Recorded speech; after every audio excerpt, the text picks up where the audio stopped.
मेरी शादी को 4 दिन हुए थे। जब पति कमरे में दाखिल हुआ तो उसके हाथ में एक चीज थी जिसे देखकर मैं बुरी तरह हैरान रह गई। मैंने कहा, अब यह क्या चक्कर है? पहले आपकी जितनी भी बातें थीं, सारी मैंने मान ली। ऐसी बातें भी मान ली जो कोई भी नहीं मानता। आपने जो कहा मैंने किया, भले ही मुझे तकलीफ हुई हो। तब भी और सब कुछ जानते हुए भी मैंने आपका साथ देने का वादा किया। लेकिन अब यह सब क्या है? मैं गुस्से में बोलती जा रही थी कि मेरे पति ने कहा, इस चीज का वास्ता तुमसे नहीं, मुझसे है। तो मेरा दिल अचानक से बैठ गया, क्योंकि मुझे तो लगा था कि मैं अपनी शादी पर बहुत खुश थी, क्योंकि बड़ी बहनों के बाद आखिरकार मेरी शादी की बारी आई थी। लेकिन शादी की रात पति ने ऐसी बात बताई कि सारी खुशी हवा हो गई। मैं सोच भी नहीं सकती थी कि मेरे साथ ऐसा हो जाएगा। मेरा पति अजीब तरीके का इंसान था। शादी में भी सब लोग उसी के बारे में बातें कर रहे थे। ये 2 बहनों की शादी थी।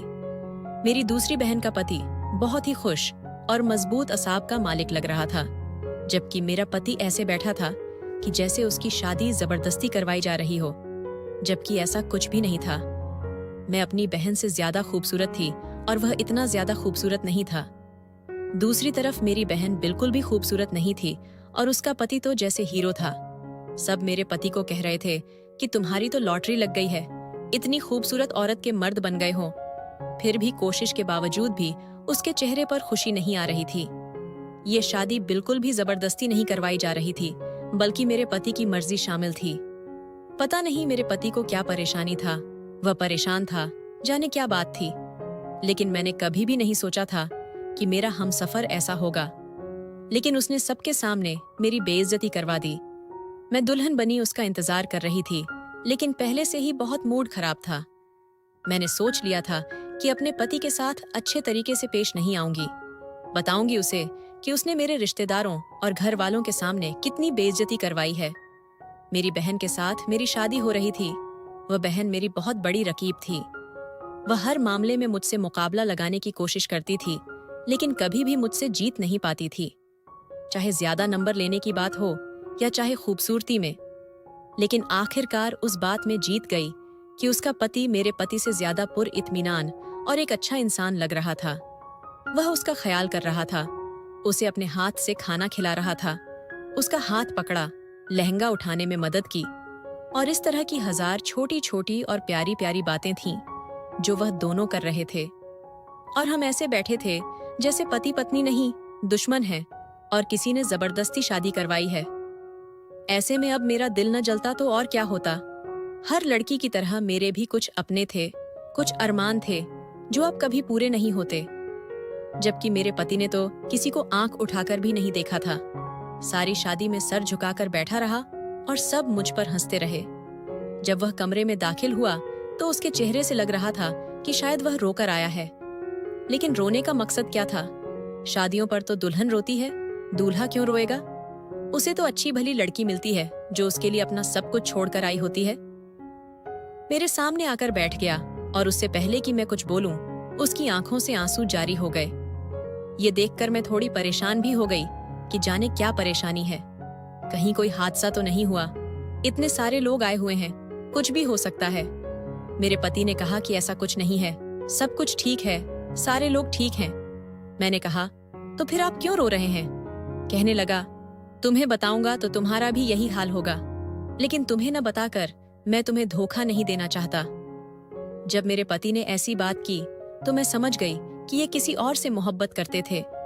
शादी उनकी मुझसे हो गई है और अब सारी जिंदगी मुझे एक बंटा हुआ इंसान मिलेगा जो न मेरा था और न दूसरे का हो सकता है।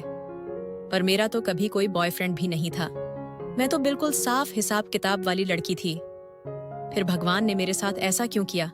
लेकिन जो बात मुझे मेरे पति ने बताई, वह सुनकर वाकई मेरी आंखों से आंसू आना शुरू हो गए। मेरा पति भी बच्चों की तरह रो रहा था। उसने मुझे कहा कि मैं तुम्हें यह बात शादी के पहले ही दिन बता देना चाहता था, लेकिन अब बताने का कोई फायदा नहीं, क्योंकि जो नुकसान होना था वह हो चुका है। लेकिन तुम्हारे सामने सारी जिंदगी है। वह बात यह है कि मैं बच्चा पैदा करने की सलाहियत से महरूम हूँ। मुझसे तुम्हें कभी औलाद नहीं हो सकती।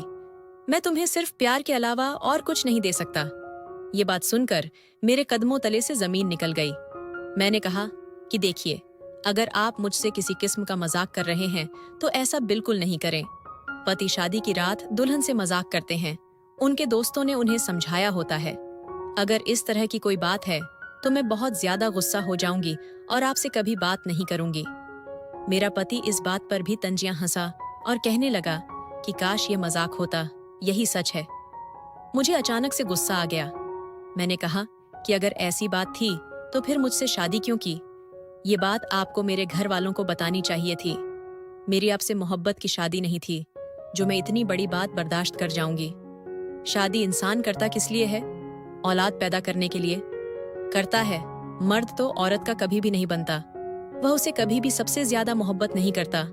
उसके दिल में हमेशा उसके माँ बाप सबसे ऊपर रहते हैं। ऐसे में औलाद होती है जो औरत को खुशी देती है, और आप मुझे औलाद नहीं दे सकते थे तो ये बात आपको बतानी चाहिए थी। कोई भी बहाना करते, ये कह देते कि मैं आपको पसंद नहीं हूँ। जब मैंने यह कहा तो मेरे पति का कहना था कि तुम मुझे बहुत पसंद हो, मैं तुमसे बहुत मोहब्बत करता हूँ। और सच कहूँ तो मैं खुद मजबूर हो गया था। मेरे माँ बाप भी मेरे पीछे पड़े थे, उनको देने के लिए कोई जवाब नहीं मिला था। मेरे दिल में जो बात आई मैंने कह दी, लेकिन मेरे पति ने मुझसे मोहब्बत का इजहार किया और कहा कि बहुत मोहब्बत करता हूँ तुमसे, तुम्हारे लिए जान दे सकता हूँ। ये मेरे बस में नहीं है। अगर होता तो मैं कुछ भी करके इसको ठीक कर लेता। मुझे मेरे पति पर तरस आने लगा। मैंने उनसे कहा कि क्या सच में यह सही है? क्या इसका कोई हल नहीं है? उसने कहा कि मैंने क्या इलाज भी डॉक्टर से मिला, इसका कोई हल नहीं है। अब मैं भी रोने लगी। पता नहीं किस लिए रो रही थी, अपने पति के लिए, अपनी ख्वाहिशात के लिए, या अपनी किस्मत पर रो रही थी। बस बैठी रो रही थी। घर वालों को भी तो बता नहीं सकती थी, अभी भी नहीं बता सकती थी, बाद में भी नहीं। अभी तो उन्होंने रुखसत किया था और बाद में भी बताना कौन सा आसान था। और अगर मैं भी बताती तो क्या फर्क पड़ना था? ये बुरी खबर तो हमेशा बुरी खबर ही मानी जाती है। औरत को अगर 40 साल की उम्र में भी तलाक हो जाए तो वह एक बुरी खबर ही मानी जाती है और औरत की जिंदगी बर्बाद हो जाती है।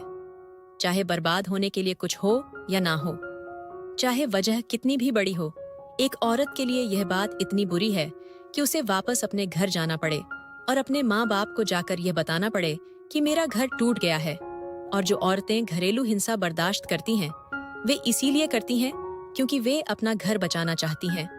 जब कोई तरह तरह की कहानियां सुनता है तो कहता है कि इतना बर्दाश्त क्यों किया? इसीलिए किया क्योंकि वह अपना घर बचाना चाहती थी और मैं भी अपना घर बचाना चाहती थी। मैं रोती रही और सुबह की रोशनी फैलने लगी।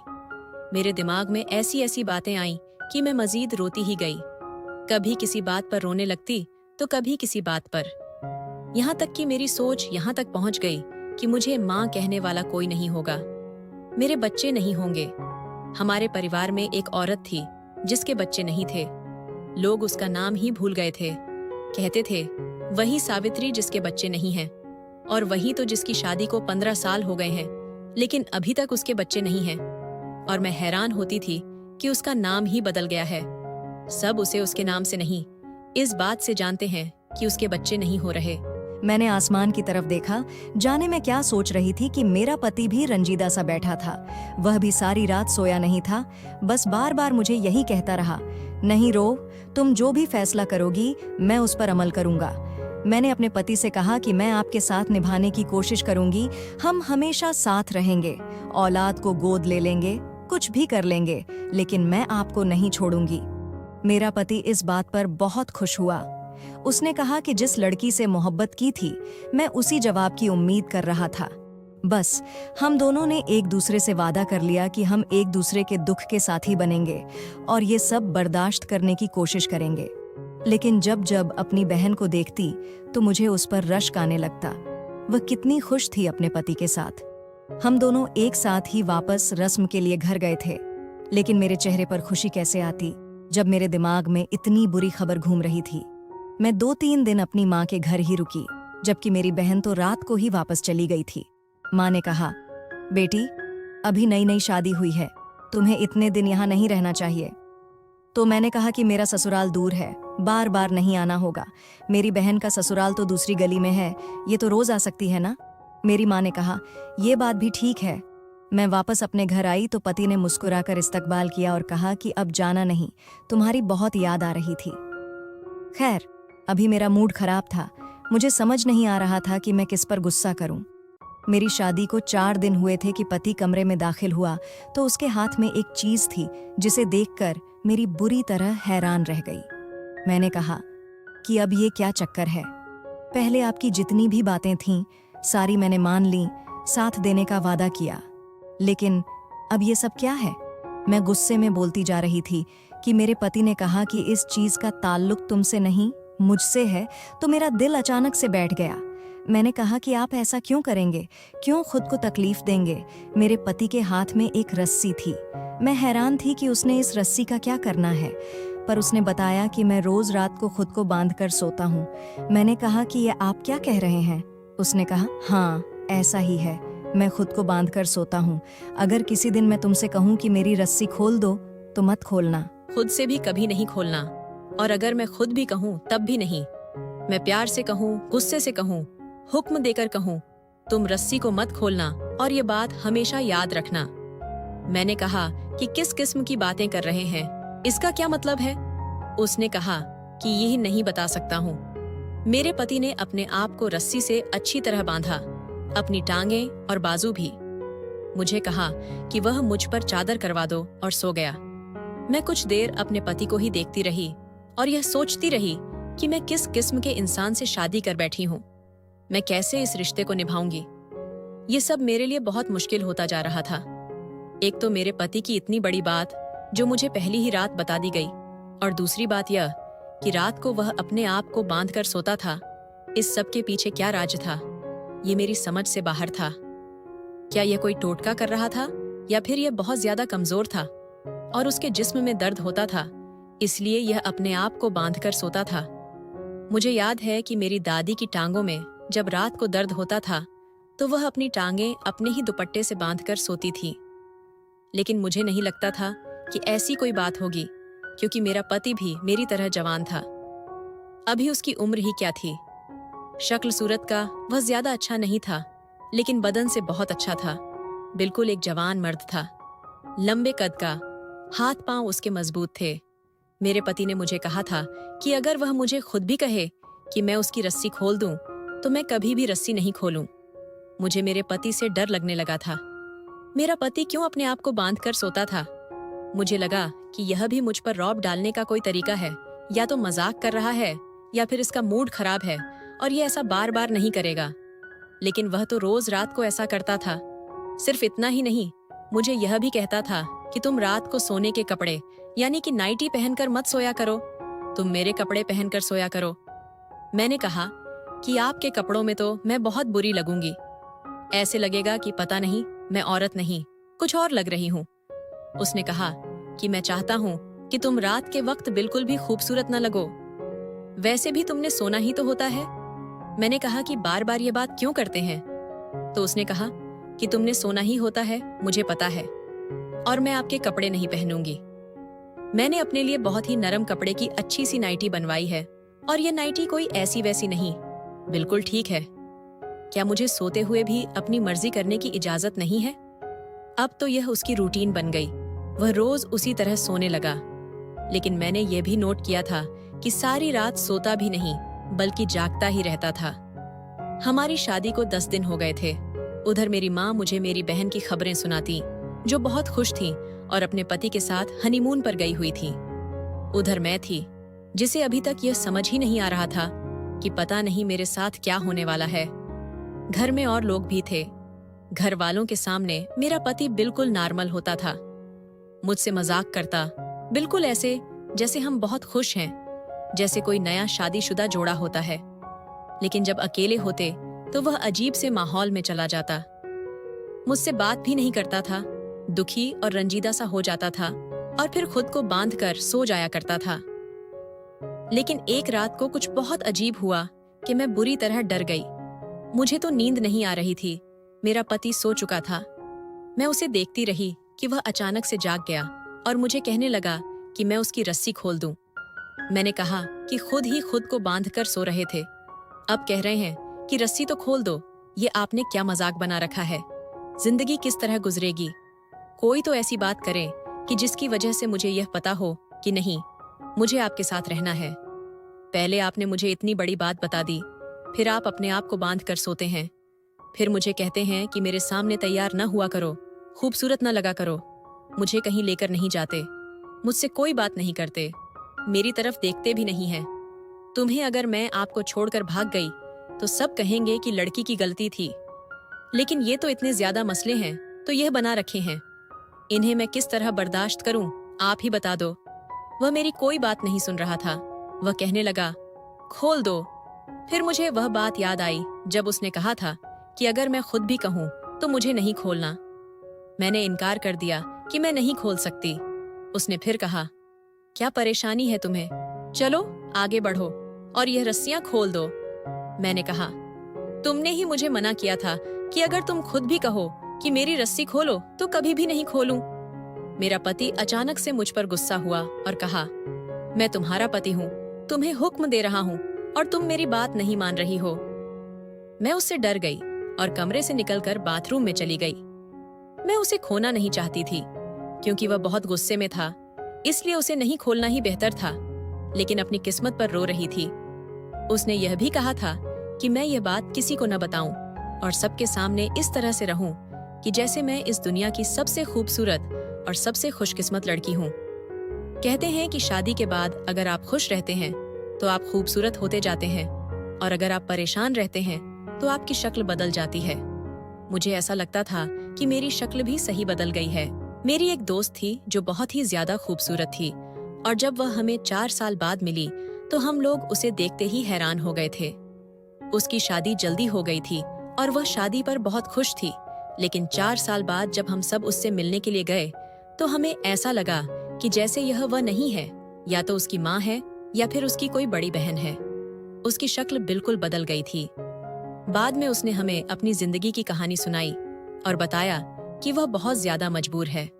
उसके पति का कोई काम नहीं है और उसे ही काम भी करना पड़ता है और घर को भी देखना पड़ता है, इसलिए उसकी हालत ऐसी हो गई है। और जब हम लोग उससे मिलकर आए तो 2 घंटे तक उसी की बात करते रहे थे कि रिधिमा को क्या हो गया, उसकी शक्ल कैसी हो गई, ऐसा कैसे हो सकता है कि किसी की शक्ल ही बदल जाए।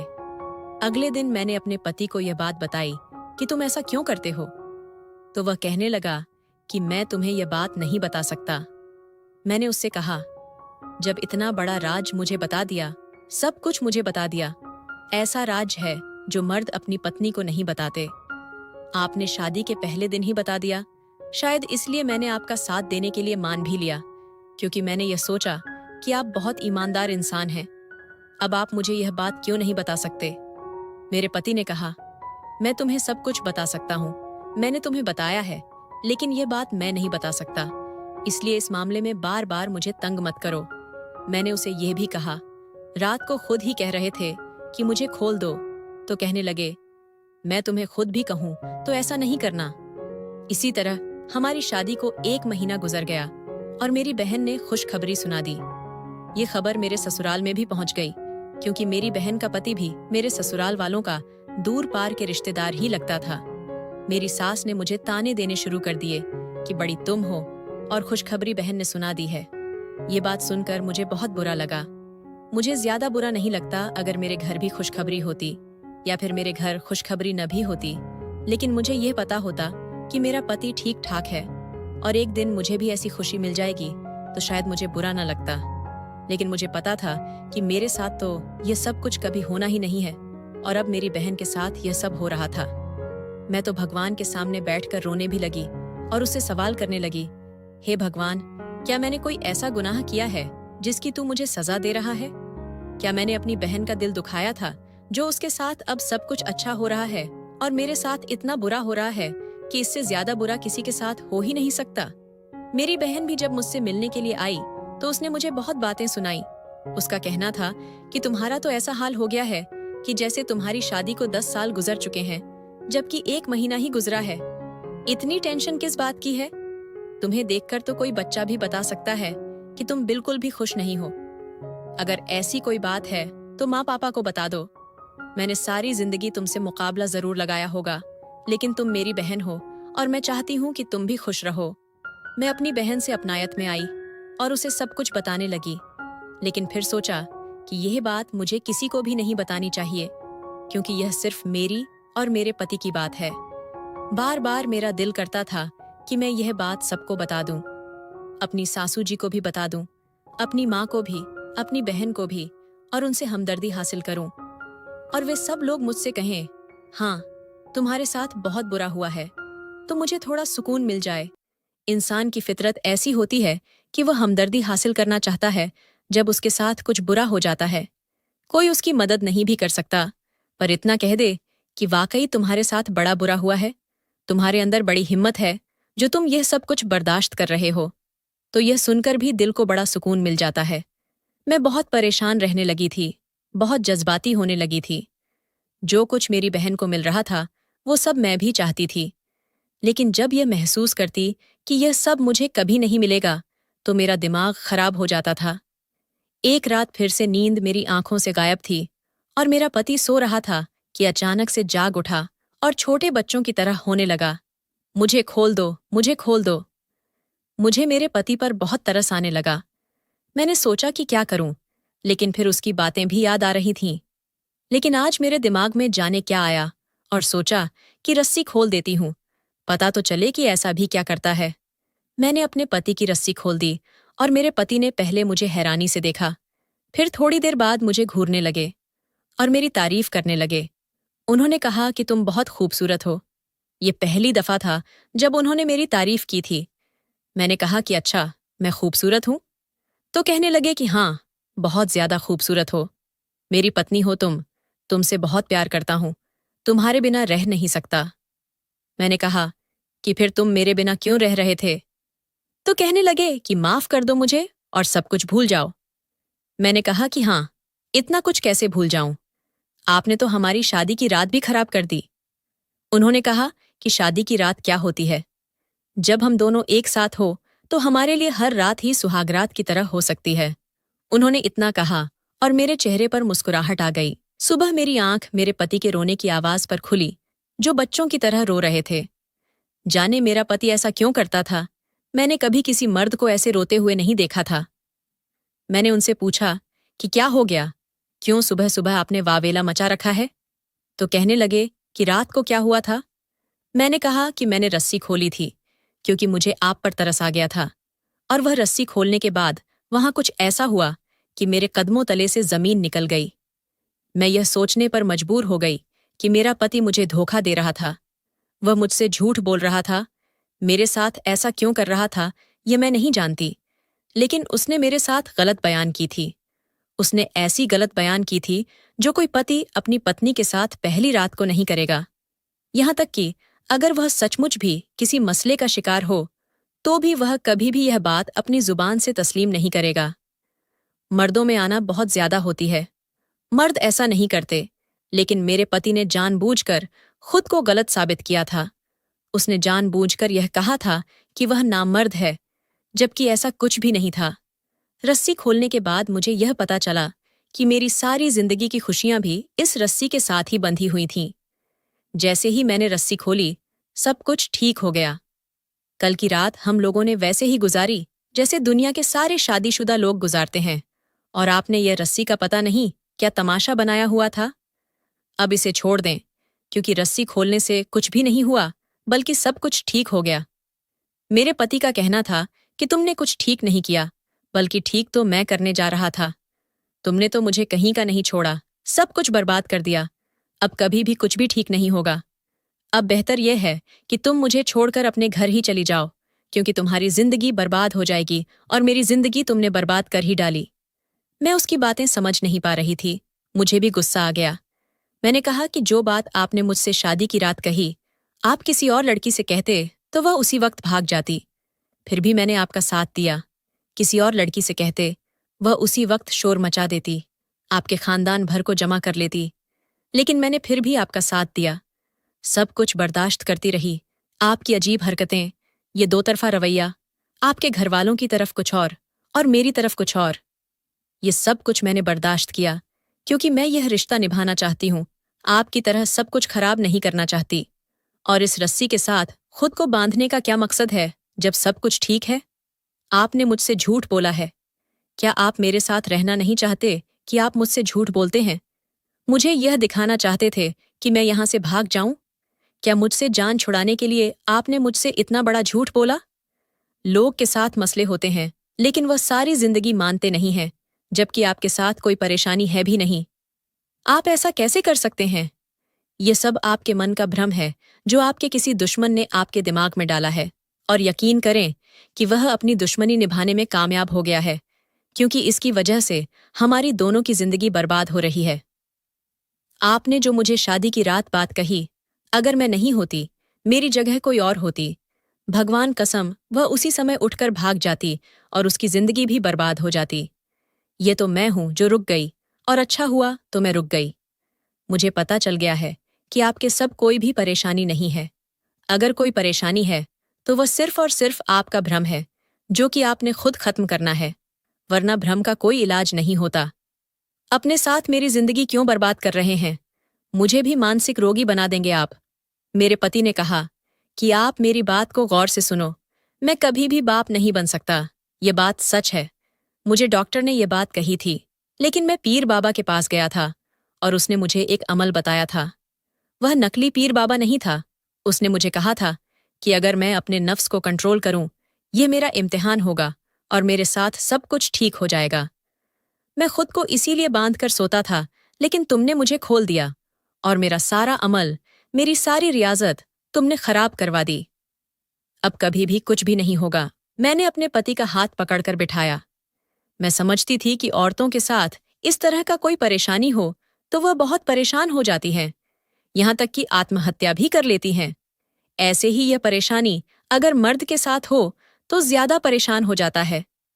मेरे पति को कोई परेशानी नहीं है और मैंने उनको कहा कि ऐसा कुछ नहीं है। आप यह सब कुछ छोड़ दें, इस चीज के बारे में सोचा ही न करें कि ऐसा कुछ है भी या नहीं, और मैं आपको यकीन दिलाती हूं कि सब कुछ ठीक हो जाएगा। बस आप नॉर्मल लोगों की तरह मेरे साथ रहें, जैसे सब लोग रहते हैं। ऐसा मत सोचें, क्या हम बच्चे पैदा नहीं कर सकते तो कौन सा अजाब आ जाएगा?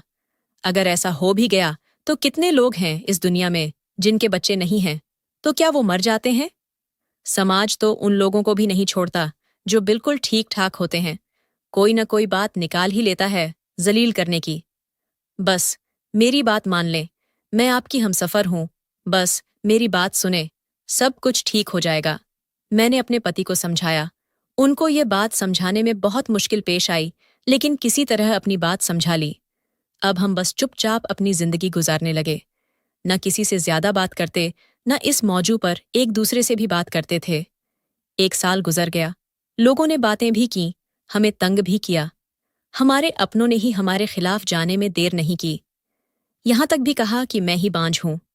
हम लोग चुपचाप सबकी बातें सुनते रहे, जब्त के घूंट पीते रहे, किसी को जवाब ना दिया, बस भगवान से प्रार्थना करते रहे। और 1.5 साल के बाद भगवान ने मुझे उम्मीद दे दी। और उसके बाद से उस दिन मैंने अपने पति को एक एहसास कमतरी में गिरे इंसान से एक पर आत्मविश्वास इंसान बनते हुए देखा था। वह एक ही दिन में इस कदर बदल गया था। वह ऐसा शख्स बन गया था जैसा शख्स मुझे हमेशा से चाहिए था। मेरी बहन के यहाँ बेटी पैदा हुई थी, लेकिन इस बात पर भी समाज ने उसे बातें सुनाई कि पहली औलाद बेटी क्यों पैदा हुई, बेटा होना चाहिए था। भगवान ने मुझे बेटा दिया, लेकिन उससे पहले यह समाज मुझे भी बहुत सी बातें सुना चुका था। मैं इस नतीजे पर पहुंची हूं कि दुनिया वालों की फिक्र न करो, बस ये फिक्र करो कि भगवान क्या सोचता है। ये मत कहो कि लोग क्या कहेंगे, ये कहो कि भगवान देख रहा है, वह क्या कहेगा। बस जैसे ही हमने इस उसूल पर अमल करना शुरू किया, हमारी जिंदगी खुशियों से भर गई। वह भी मिल गया जो हमें मिलना था, क्योंकि हमने टेंशन लेना छोड़ दिया था। और मेरा पति मजबूत इंसान है, मेरा मुहाफिज है। मुझे इसमें कोई कमी नजर नहीं आती। इसमें कोई कमी थी भी नहीं, बस डरा हुआ था। कभी कभी मर्द भी डर जाते हैं, और हमारे समाज में मर्दों के मसाइल पर बिल्कुल भी बात नहीं की जाती। औरतों के मसाइल पर तो फिर भी बात कर ली जाती है, और यह बात गलत है जिस पर हमें बहुत ज्यादा तवज्जो देने की जरूरत है। ऐसी बहुत सी बीमारियां हैं जो मर्दों को भी होती हैं। वह ये समझते हैं कि हम लोग शादी के काबिल नहीं हैं, और अगर हमारी शादी हो गई तो हम अपनी पत्नी को खुश नहीं रख पाएंगे। वैसी वैसी बातें सोच लेते हैं और शादी भी नहीं करते। जब बार बार उनसे कहा जाता है कि तुम्हारी शादी करवा ली है, तो वह कोई ना कोई बहाना कर देते हैं। आप खुद सोचिए और देखेंगे, आपके आसपास ऐसे बहुत से लोग होंगे जो कहते होंगे कि नहीं, हमने तो शादी नहीं करनी, जबकि शादी किसी भी मर्द या औरत के लिए कितनी जरूरी होती है। दोस्तों, वीडियो कैसा लगा कमेंट करके जरूर बताएं। वीडियो को लाइक और चैनल को सब्सक्राइब जरूर करें।